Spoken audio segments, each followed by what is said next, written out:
आत्मविद्या मया लब्धे ब्राह्मणेन सनातनी ब्रह्मत्वा मे सदा नित्यं सच्चिदानन्दरूपतः हंस सनत्कुमाराद्यां श्रीचन्द्राचार्य मध्यमाम् अस्मददैशिकपर्यन्तां वन्दे गुरुपरम्पराम् श्रौतवंशसमुद्भूतः श्रौतवंशप्रवर्तकः भक्तिवित्ते समुच्चेतः श्रीचन्द्रः पातु नो गुरुः श्रीचन्द्रः पातु नो गुरुः। अखिल ब्रह्मांड नायक भक्तवत्सल दया सिंधु कृपा सिंधु उदासीन गुरु भूषण जगत गुरु श्रीजन भगवान के चरणों में बारंबार नमन। अखिल ब्रह्मांड सृजन करता चराचर जगत में व्यापनी परमा मां भगवती राजराजेश्वरी के चरणों में बारंबार नमन। परमार्चनीय वंदनीय उदासीन परंपरा ही नहीं, वैदिकीय सनातन परंपरा की उपासना की जो पद्धतियां हैं, उपासमय जीवन को और उपासना वेद में जो परंपरा है, तपस्वीमय रूप को इस जगत में यथार्थ करने वाले परमार्चनीय वंदनीय श्री बाबा जी के चरणों में बारंबार नमन। मंचस्थ विराजमान सभी महापुरुषों के चरणों में विराजमान इस जो बेला समय स्थिति विश्व चराचर जगत में जो व्याप्त है, एक परंपरा, एक ऐसी समय है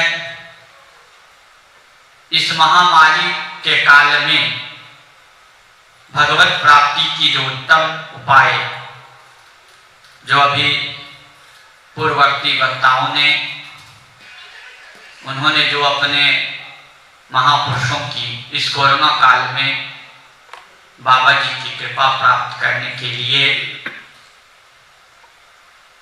संक्षिप्त में विराजमान हमारे अर्चनी वंदनी माताओं बहनों भाइयों, किम लभेत मुक्तिम किम मन्ये सतगुरु सतीम गतिम को वा। एक प्रश्न विश्वसार तंत्र में साधक ने अपने ऊपर प्रश्न किया कि परमा मां भगवती राजराजेश्वरी, मैं उस गति, उस मुक्ति, उस शक्ति को किसके द्वारा प्राप्त करूं।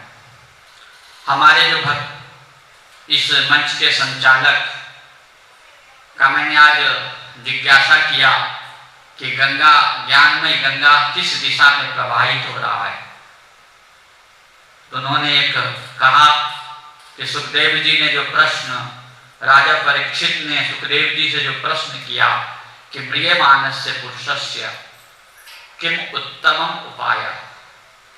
टीकाकारों ने कहा, प्रभु गुरुदेव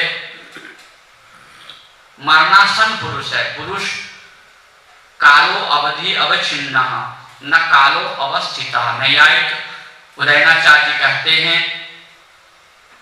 कि कोई व्यक्ति का काल निश्चय है, यह कोई व्यक्ति बता नहीं सकता। केवलम परमात्मा ईश्वरम एव साक्षी रूपेण तत् निश्चितम एव जीव। उस काल को यदि कोई निश्चित कर सकता है वो ब्रह्म, वो परमात्मा, वह ईश्वर। जीव कभी यह नहीं कह सकता कि मैं 200 वर्ष रहूंगा, मैं 10 वर्ष रहूंगा, मैं 5 वर्ष रहूंगा। ये ईश्वरा इच्छा जन्यम तत्कालम, कहते हैं कि वह उनका जो है, उसका जो काल है, उस जीव का जो काल है, ईश्वर के इच्छा के जन्म है। इस पर बहुत विचार हुआ है न्यायिक वेदांत में। तो सुखदेव जी से राजा परीक्षित पूछते हैं कि गुरुदेव, म्रियमानस्य पुरुषस्य, मरणासन्न जो पुरुष है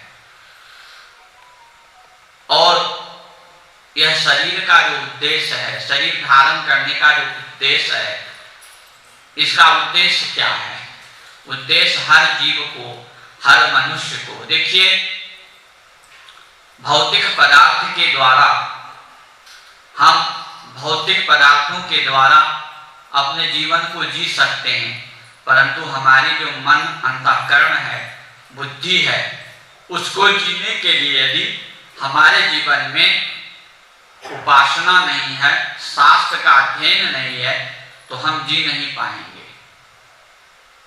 इसलिए साधक ने, समय अल्प में है, विश्वसार तंत्र में परामा भगवती से 2 श्लोकों में बहुत अच्छा स्तुति किया। सर्वतंत्रमयी सत्ता सत्यानंद स्वरूपनी अनंता भाव्या भव्य भव्या सदा गति। सत्यानंद स्वरूपनी, हे मां, यह संबोधन है, सत्यानंद स्वरूपनी, हे परमामा भगवती राजे राजेश्वरी, आप क्या हैं? सत्यानंद स्वरूपनी, सत्यम ज्ञानम अनंतम, आपका तीनों रूप है। स्वरूपनी, तब स्वरूपनी का मतलब स्वरूप लक्षण, वेदांत को और भक्त को यही फर्क है ना। ज्ञानी जो होता है, किस व्यक्ति को, किस पदार्थ को संबोधन किया जाए, मूर्ख के लिए क्या किया जाए, विद्वान के लिए क्या किया जाए। साधक करे, हे मां परमा भगवती सत्यानंद स्वरूपनी, आपका वो स्वरूप क्या है? सत्यानंद। सर्वतंत्रमयी सत्ता, अब विश्लेषण कर रही है कि मां इस चराचर जगत में जितने भी तंत्र हैं, सर्वतंत्रमयी सत्ता, यह सत्ता आप ही का है, आपके सत्ता से अतिरिक्त सत्ता किसी को नहीं है। क्यों? सत्यानंद स्वरूपनी, आप जो है सत्यानंद स्वरूप है। क्या सत्य से कोई अलग हो सकता है? आनंद से कोई अलग हो सकता है? ज्ञान से अलग नहीं हो सकता है। यदि हम तीनों का विश्लेषण यदि करें, अभी हमारे रविराज वेदांत के माध्यम से विषय के बारे में हमारे आचार्य शंकर ने, जगतगुरु शंकराचार्य जी ने, विषयम द्विविधम भेदम अस्ति अनेकम सतिशय विषयम निरतिशय विषयम। एक होता है सतिशय विषय, उसे कहते हैं किसी पदार्थ को सेवन करने के बाद जो आनंद की अनुभूति हो, तत्क्षणात् एव तिष्ठति। जैसे जिस काल में आप मिष्टान्न का भक्षण करेंगे, जब तक रसना इंद्रिय के साथ आपका संयोग, इंद्रिय संयोग उसके साथ रहेगा, तद अवधि काला अनंतरम यद अनुभव जन्यम, उस काल अंतरण, उस काल के समय में जितना समय लगेगा उसका अनुभूत होगा। और ब्रह्म कैसा है? निरतिशय, निरतिशय आनंद है, उसका आनंद का कोई कल्पना नहीं की जा सकती। वो कौन पाते हैं? इसलिए देखिए, सत्यानंद स्वरूपनी अनंता भाव्या भव्य भव्या सदागति। सदागति, सदागति का मतलब वो विश्लेषण कर रही, मां आपको प्राप्त करने, आपके सत्यानंद स्वरूप को अनुभूति जिस साधक ने अपने जीवन में कर लिया, अनंता भाव्या भव्य भव्या सदागति, मां अब अनंत है। मैंने जो कहा था ना, आपका कोई अंत नहीं है, और आपको प्राप्त करने वाला उसका भी अंत नहीं है। भाव्या, कई मां आपको प्राप्त कैसे करेगा? लिखा है साधना से और योग से। बाबा जी अपने जीवन में साधना के द्वारा जो सर्वतंत्रमयी सत्ता जो भगवती परम्बा है उसका अनुभव किए हैं, अनुभव है, निरंतर उसमें विचरण करने वाले ऐसे महापुरुष। अयोग्या आचार्यों ने योग्या यह वेदांत शास्त्रम ज्ञान मार्गे न अनुभूया माना, उसको योग कहा गया है। योग शब्द का वहां अर्थ ज्ञान में लिया गया है। और कहे मां भव्या अभव्या सदा गति, एक विश्लेषण और है वहां भावनी। उन्होंने कहा कि भव्या माने आपका स्वरूप कैसा है, समस्त जीवों को आप कल्याण करती। अभव्या आपके अतिरिक्त और किसी का ऐसा स्वरूप नहीं है, आपका कोई हम सीमांकन नहीं कर सकते हैं। इसलिए भावनी सदा गति है भावनी। और आचार्यों ने भावनी शब्द का अर्थ वहां कहा इस सृष्टि को बनाने वाली कितनी अलौकिकम तत्व सुंदरम, वो इतनी सुंदर हैं जिनकी मूर्त को देख लेने के बाद आप देखिए परामा मां भगवती राजराजेश्वरी की जब हम लोग चित्र देखते हैं, मेरा चक्षु इंद्रिय उसके अतिरिक्त उस समय विकार क्यों नहीं उत्पन्न होता है? नास्ति तत्व विकार, मां आप में वो कोई विकार नहीं है, वो विकार उस समय विकार शून्यम चित्तस्य सदा गति। हे मां आप इसलिए आपका विश्लेषण भावनी है, सुंदरी है कि आपके रूप पर मेरा जब चक्षु इंद्रियों की संयोग होता है, दर्शन होता है, मेरी जितने भी विकार हैं, क्योंकि यह विकार से सृष्टि है, समस्त विकार को आप हरण कर लेते हैं। और उन्होंने कहा देखो जीव आपके द्वारा सृष्टि में उत्पन्न हुआ जीव संसार के माया रूपी संसार के संबंध के साथ जब संबंध हो जाता है उसका, तो उस समय थोड़ा सा भटक जाता है व्यक्ति। इसलिए महापुरुषों के शरणागत हमारे जो महापुरुषों ने कहा तो दिखते हैं कि संसार के द्वारा, मैंने कहा ना आधुनिक भौतिक पदार्थों के द्वारा, तो आचार्य कहते हैं धनम धान्यम सुतम जाया हयं च हस्तिमेव च।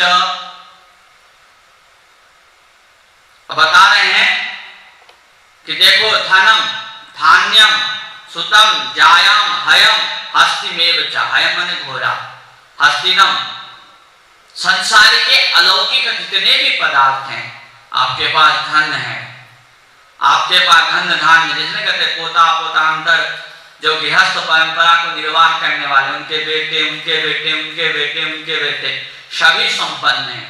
सुतम पुत्र, धन धान्य है, सुत अच्छा है, पुत्र अच्छा है, जायाम आपकी पत्नी सुलक्षणा है, आपके समस्त आज्ञा आपके कुल की परंपरा को निर्वाह करने वाले। जायाम माने कुलम परंपराम आश्रितम ये आचरती, जो जाया का मतलब पत्नी का एक आचार्यों ने जो व्याख्या किया है कि हमारी जो पानीपात जो परंपरा है, हमारी जो शास्त्र के द्वारा जो शादी ब्याह होता है, कहे जो अपनी परंपरा कुल परंपरा जिस घर में जाए, पूर्व अपने घर की परंपरा जिस कुल में जाए, उस परंपरा को जो धन्य कर दे उसको जाया कहा गया। माने अपने चरित्रों के द्वारा जो समाज को कृतार्थ कर दे। हयम माने घोड़ा है, हाथी है, सब है, कैसा पदार्थ आंते तथा लभे मुक्तिम शाश्वतीम, ये समस्त पदार्थ होने के बाद भी जीव का शाश्वतीम, जीव निरंतर मुक्तिम लभे, मुक्ति का इच्छा करता है, मुक्ति प्राप्त करना चाहता है। इसीलिए आचार्यों ने कहा कि मां आपकी जो स्वरूप है सत्यानंद स्वरूपनी, यह सत्यानंद स्वरूपनी जो मुक्ति स्वरूपा, आपकी जो स्वरूप मुक्ति की जो हेतु समस्त पदार्थ होने के बाद भी मां, लिखते हैं चतुर्थ वर्गम। चतुर्थ वर्गम का मतलब हमारे यहाँ जो चतुर्थ पुरुषार्थ, हमारे यहाँ जो चतुर्थ पुरुषार्थ क्या है? परम पुरुषार्थ है मोक्ष। परम पुरुषार्थ जो मोक्ष है, उसकी जो प्राप्ति की जो कल्पना है वो कौन करेंगी? भगवती राज राजेश्वरी। हमारी जो परंपरा, हमारी जो संस्कृति, बाबा जी देखो अलौकिकम तत्संस्कृतम, माने प्रारंभ प्रातः काल से लेकर रात के 12 बजे पर्यंत वैदिकीय जो परंपरा जो है कर्मकांड की, विधि संगत, शास्त्र संगत, समाज संगत, आचार्य संगत। देखिए हमारे बाबा जी ने शास्त्र संगत भी, लौकिक संगत भी, और हम जिस परंपरा से दीक्षित हैं उस परंपरा को भी बाबा जी गवाह करते हैं। अभी हम कथा के अनंतर जब हम लोग मंदिर में जाते हैं तो बाबा जी जो हमारी शास्त्र परंपरा के साथ साथ जो सांप्रदायिक परंपरा, भगवान आचार्य जगत गुरु श्री चंद्र भगवान, माता परम्बा भगवती के सामने अरदास जो परंपरा है कि हे परम्बा, हे गुरुदेव, दिन भर के किए हुए जितने भी कर्म हैं आपके आशीर्वाद से, आपकी कृपा से समस्त कर्म कुशल पूर्वक पूर्ण हो गया है। मैं आपके चरणों में समर्पित करके आने वाली जो कल है उसको भी ऐसा ही व्यवस्थित करिएगा। इसीलिए अरदास हमारी जो परंपरा कि मैं तन मन धन समस्त पदार्थों से गुरुदेव आपके चरणों में मैं समर्पित हूँ। ये परंपरा देखिए बाबा जी ने हमारी परंपरा को भी नहीं छोड़ा, शास्त्र को भी नहीं छोड़ा। जो वैदिकीय शास्त्र जो परंपरा, कर्मकांड परंपरा, उपासना परंपरा और ज्ञान परंपरा, उपासना भी चल रहा है, कर्मकांड भी देखिए रात का निशा हवन, प्रातः काल से उपासना जो वैदिकीय उपासना है, जो कर्मकांड है उसको भी निर्वाह करें, और सायंकाली जो ज्ञान परंपरा है, इन तीनों परंपराओं से लभेद मुक्ति, जीव को मुक्ति, स्वरूप मुक्ति का मतलब क्या है कि स्वस्वरूप में स्थित हो जाना, उसी को मुक्ति कहा गया। अपने स्वरूप का ज्ञान कर लेना। इसीलिए कहते सर्वतंत्रमयी सत्ता सत्यानंद स्वरूपनी। है परम्बा, आप सर्वतंत्रमयी सत्ता हैं, आप चराचर जगत में व्याप्त हैं। इसीलिए सत्यानंद जो स्वरूपनी है उस सदा गति, उस गति को मुझे अनुभूत करा दो। मैं ये नहीं कह रहा हूं अनुभूत, मुझे मां अपनी क्षणात अनुभूतेना, मां अपने चरणों में अपनी स्वरूप का जब अनुभूत करा दोगे, ये चराचर भौतिक जितने भी पदार्थ हैं, इन पदार्थों से इच्छा पूर्ण हो सकता है। सदा गति तभी होगा जब तक आपके स्वरूप का अनुभूत हो जाएगा। इसीलिए हमारे महापुरुष गुरुदेव इस उपासना काल में, इस विषम काल में लोग नहीं आए, उसके बाद भी बाबा जी उस परंपरा के द्वारा, और बाबा जी उस परंपरा को निर्वाह करके हम लोगों को एक शिक्षेरन महापुरुष, तृप्त पुरुष, आप गीता का अध्ययन करेंगे, शास्त्र का अध्ययन कर, विभूति योग के बाद अर्जुन के मन में बहुत वहां वो हुआ कि भगवान ने सब चीज बता दिया, जो तृप्त पुरुष है उसके लिए कर्म करने की क्या आवश्यकता है। तो वहां पर शंकराचार्य लिखते हैं तृप्तस्य पुरुषस्य शिक्षेरन जीव चराचरम। तृप्त महापुरुष ही इस संसार को सिखा सकते हैं। जो अनुभूत नहीं है, जो पदार्थ का ज्ञान नहीं किया है, उपदेश क्या दे सकता है भाई। पदार्थ का ज्ञान करने के बाद जिसने मनन नहीं किया है, जिसने चला नहीं, इसलिए मेरे वेदांत शास्त्र में या शास्त्रों में है कि गुरु श्रवण के अनंतर मनन निधिध्यासन करना, उसके बाद किसी के सामने अपने प्रवचन रखना। और बाबा जी ने समस्त चीज को अनुभूत किया, देखा, प्रत्यक्ष किया, और सत्यानंद स्वरूपनी, उस सत्यानंद स्वरूपनी की आनंद की अनुभूति करने के बाद उस परम मामा भगवती राज राजेश्वरी की जो वास्तविक स्वरूप है उसको शब्दों के द्वारा, उपासना के द्वारा बाबा जी हम लोगों को समझाते हैं कि उस स्वरूप को कैसे प्राप्त किया जाए। ये अलौकिक है, जन्म जन्मांतर का पुण्य होता है। ऐसे महापुरुषों के चरणों में हम लोग बैठते हैं। इसीलिए सर्वतंत्रमयी सत्ता सत्यानंद स्वरूपनी अनंता भाव्या भव्य भव्या सदा गति। हे मां, आप भव्या कल्याणकारी हैं, अनंता आपका अंत नहीं, इसलिए आनंदो वै ब्रह्म, इसलिए उस ब्रह्म का, उस स्वरूपनी का आनंद है। इसीलिए भव्या, आपका कोई आपके अतिरिक्त, इसलिए सदगति को कौन प्राप्त करा सकते? सतगुरु। ऐसे सतगुरु बाबा जी के ज्ञान उपदेश के लिए हम लोग बैठे हैं। बस इतना ही शब्द को बोलते हुए अपनी वाणी को श्री बाबा जी के चरणों में समर्पित करते हुए हरिओम तत्सत, हरिओम तत्सत, हरिओम तत्सत।